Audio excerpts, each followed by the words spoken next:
What's up, Billy? Hey, what's going on, man? Big Bill Burr, how you been, man?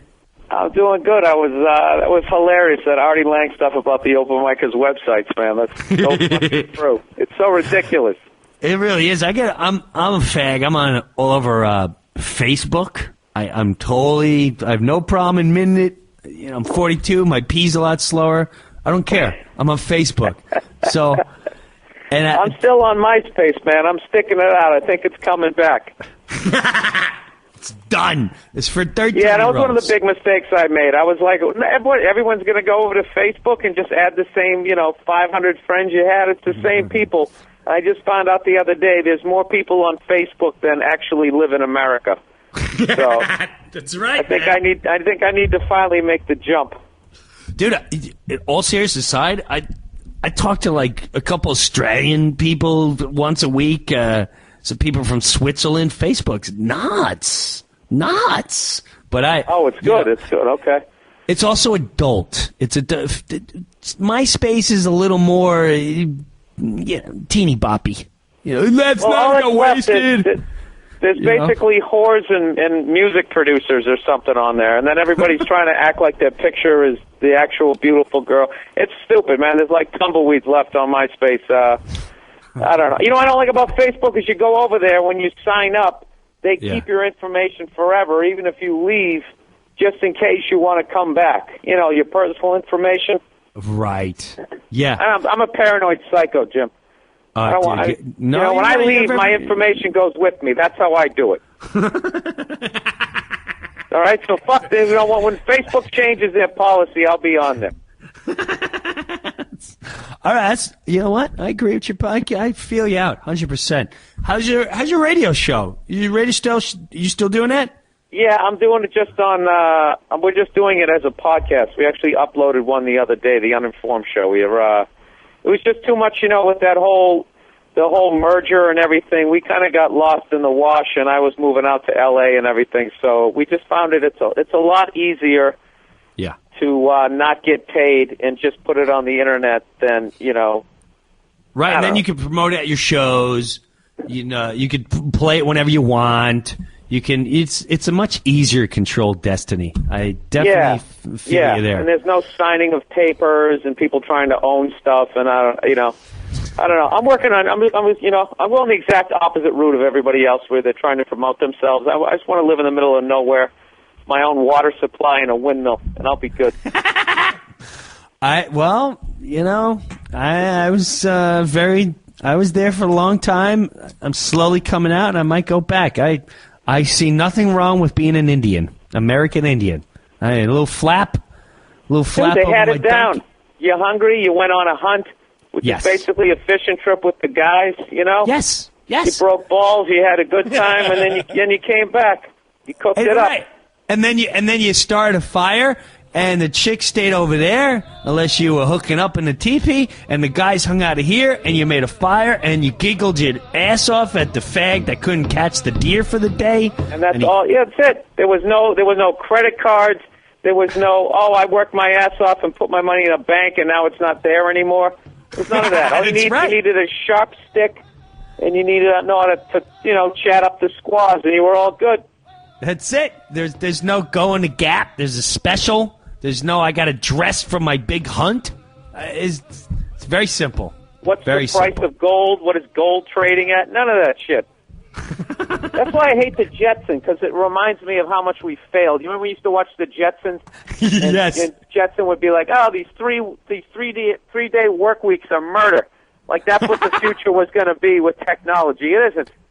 You got that right. Now it's quadruple of what we were in the 80s. Quadruple. Yeah. And going nowhere fast. Going nowhere. So come on down to the Stress Factory. I got an uplifting message for you. Were you there last night? No. I'm doing Friday, Saturday, Sunday, which is kind of weird. I usually either do Thursday through Saturday or Thursday through Sunday, but this week I'm doing Friday, Saturday, Sunday. Hey, dude, are you a Cowboys fan? I am. I thought I remember that a long time ago when I first met you. The Cowboys were playing the Steelers. Yes. Way back in the day. Yes. I remember, dude, I was playing the Addison Improv last weekend. I went to the Cowboys' new stadium, dude. It is fucking ridiculous. Really? I've never seen anything like it. I went in there, and you could literally ride out the apocalypse in there. It's what it felt. It felt like we were the last, 85,000 people left on Earth. Their big thing is they talk about that screen that they have. They're like, you know, you can lay the Statue of Liberty down in it sideways, and it ain't going to touch either side. It's like the old Godzilla movie. It's like his tail is as long as the Empire State Building. Yeah, but it actually exists. Rather than being a 5'6" Japanese guy in a rubber suit, this thing actually exists. I've never seen the Cowboys live. I'm also, you know what? Here's the hypocrisy of it. I grew up a Cowboys fan, big Cowboys fan. Right. They sold me on Randy White and the whole original offensive line. They're all stand in unison. Yep. And then they all go back down, and then Roger Staubach would go in the shotgun. I'm like, oh my God, what is this? Yeah. And they were on TV a lot. And then mid-'80s, I started Lawrence Taylor made me a Giants fan. And now, you know, after meeting Nick Mangold, and I find myself, for the first time in a decade, sitting down on Sundays watching the Jets. Yeah, I know. How much are they hyping this Sanchez kid up? They're hyping him up, but I gotta say, the first three games. He definitely looks good. But you know, when the first week you come out, you beat the Texans. To say a star is born, I think that you're going for big air there. I would say. Are you a Patriots fan? Yes, I am. That one hurt, didn't it? No, it didn't. You know what it is? People on ESPN and all these guys, they're acting like Tom Brady is back and he's just going to be back. The guy's playing his first full games in a year and a half, right. And he's slowly building. And Bill Belichick, that friggin' psycho, is molding that defense into that suffocating thing that we used to have when we would actually win the Super Bowl, rather than trying to beat people 60 to 58. I love what they're doing. And we lost the game. What did we lose? 13-9. It's not like it's blown out. I can tell you right now, Jimmy, you guys are going to get your asses kicked the next time we play you. It's going to be a totally different team. This is Tom Brady's first game. He looked timid, afraid of his knee, and he was inaccurate. The game against the Jets, he just looked inaccurate. And last week he had a couple inaccurate throws. I'm telling you, it's slowly forming. Okay. I'm not saying we're going to win the Super Bowl, but I'm saying that this is all our guys are gone from our defense, so they're rebuilding. I'm with you. All right, I'm with you. That's my positive way of looking at it. Sanchez is still a rookie, and he's going to have that horrific three interception pick six game. He's got to have one. Oh, I highly agree on that one. It's only a matter of time for that, because they're slowly starting to show like naked pictures of him. They're trying to get chicks to watch the game now. Here's a picture.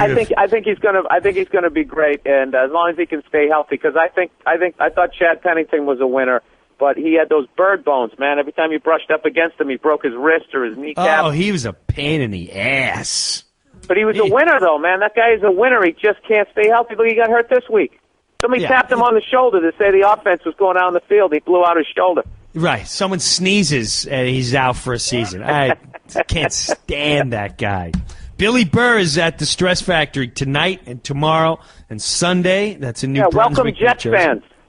And Jet fans are welcome, along as Yankee fans too. Billy loves Yankee fans. Oh, dude, I'm a little worried about the Red Sox this year, and I got to be honest with you. Dude, let's be honest.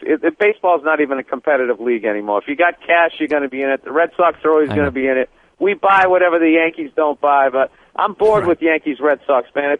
At this point, dude, how many years in a row? It's like I'm exhausted. Right now, Yankees Red Sox is like Friday the 13th, part 9. It's like, do you even give a shit at this point? The Yankees they're never going to suck again. You know what it is? They have so much fucking money. They're like that rich kid who gets a brand new car, wraps it around a tree, and then their dad goes out and buys them another one. Doesn't even ground them. The amount of horrific free agent signings that would have just buried any other team. Javier Vasquez, Kevin Brown. Jason Giambi was a bust in his own way. Dude, those Texas Rangers are still paying for signing A-Rod. The Yankees, they don't even feel it. They're like the Illuminati. You know, the Yankee fans are so fucking spoiled. They have Jeter and A-Rod they have them on the same fucking infield, and they signed $425 million worth of free agents. And that's why I can't stand when I watch ESPN. They're like, the Yankees are going on a roll. They should be undefeated. That's like you got a Lamborghini and you're excited it's going 70 miles an hour. It's ridiculous. There's no fucking way they're going to lose it this year. They have so many guys. They just have too many guys. That's an ugly... Who else could they sign? You know, unfreeze Ted Williams' head and screw it on somebody's body and stick him in right field, and then I think they'll definitely have a lock. Oh, brother. I hope the freaking Phillies go all the way. That's my team. I like the Phillies. I like anybody but the Yankees. I don't care. All I ever wanted to see was the Red Sox win it once. They won it twice, and that's all I ever wanted. I mean, what worse than it can happen? I mean, you can chant 2007 at me. I don't care. By the time it's a curse again, I'm going to be dead. You know, I don't know if you know this, but what's his name? Euclid. Yeah. There's this kid in this town that I live in, Chester, Jersey. And I didn't know. I was just like eating in a local town. It's a very small town. And I'm eating this little pub and this little sub pub place, best freaking subs in the world. And on the front page of like the Chester paper, which is literally like, hey, Ort's Farm is giving away pumpkins. Like that's the headline. So it says, and I got to know the kid's name, Priscilla, whatever. This kid from Chester signs a $12 million deal with the Detroit organization, and he's like 19 years old, right out of high school. So everyone's like, oh, my God, what? I just checked in with the freaking Detroit Tigers. This kid is pitching for he's like their number 2, number 3 pitcher, and he's the guy that beamed Euclid, which didn't look like it. Well, it might have been. And Euclid charged the mound. And they got in a brawl? Okay. I don't know why. I just felt like saying that kid's from my town. So that's good. I think I'm rooting for the Tigers this year because of that kid. Good. Well, good for the Tigers. I hope the Tigers win it. They haven't won it since '84. Good for them. Anybody but the Yankees, and I'll be happy. And even if the Yankees win it, I mean, I don't know. It's not even that big a deal because it's not really a team anymore. It's just sort of a bunch of mercenary free agents. They just right. That's what Roger Clemens did. You know something? Right. The last true Yankee team, I think, was 1998, where it was just like a great mix of really smart signings and their unbelievable farm system that they, for some reason, won't have patience with. That's how they build all their dynasties throughout for a fucking century. It's been from their farm teams, but for some reason they keep trying to buy it. But that year when, Clemens jumped in the limo, man, they were already winning championships. Right. And he's walking around like he's a champion. He just annoys the hell out of me.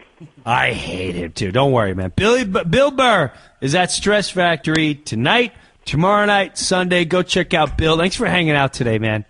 Hey, thanks for having me.